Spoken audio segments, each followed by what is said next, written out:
ऐसे कई वीडियोस आप सोशल मीडिया पर देखे होंगे ना। आइए इसके बारे में और डिटेल में जानते हैं क्या हुआ, कैसे हुआ और किसने क्या बोला।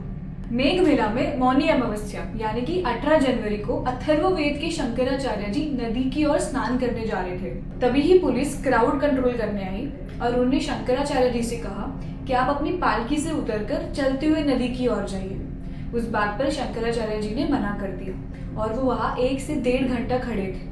पुलिस ने उनके कई संतों पर अटैक भी किया है फिजिकली। आप बताइए, आपको अंदर ले गए, वहाँ पर क्या हुआ? अंदर ले जाने के बाद हमका कपड़ा उतारा गया और जोर जोर से मारे, जितना हाथ से होता है लात से होता है। शंकराचार्य जी का कहना है कि पुलिस की वजह से उनकी पालकी फिर से पीछे घूमी और उनको स्नान करने नहीं दिया गया।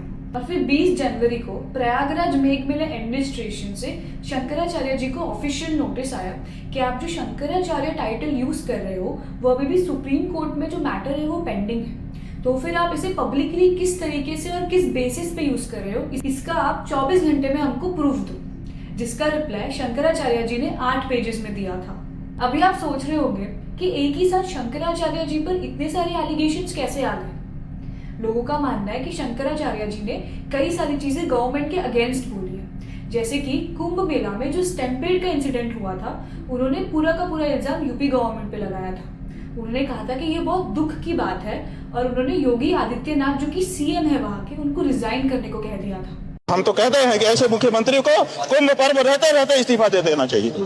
ये नहीं है पद के काबिल, ये जनता से झूठ बोलता है। दूसरी बात, जो राम मंदिर का इनॉग्रेशन था जनवरी में, उन्होंने वहां आने से मना कर दिया था क्योंकि उनका मानना था कि जो मंदिर आधा बना हुआ है उसका उद्घाटन करना शास्त्रों के अनुसार गलत है। कि मंदिर अभी पूरा बना नहीं और प्रतिष्ठा की जा रही है।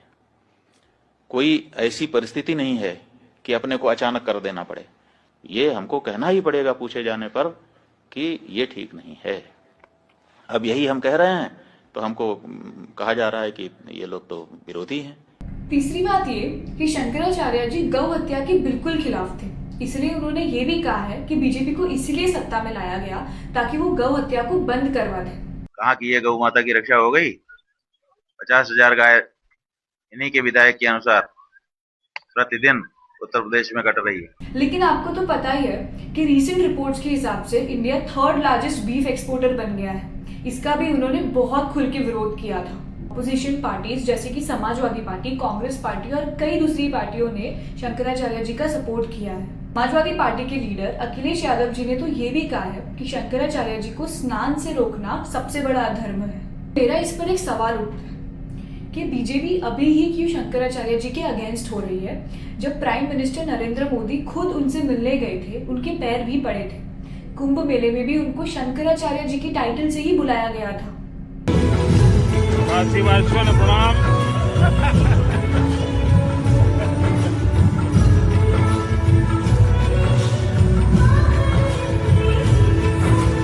तो ये सब देखकर और समझकर मुझे ऐसा लगता है कि पॉलिटिक्स और रिलीजन भले ही दोनों अलग अलग चीजें हैं, लेकिन इंडिया जैसे देश में वो दोनों इंटरनली इतने कनेक्टेड है, फिर भी अपनी अपनी जगह पर इंडिपेंडेंट है।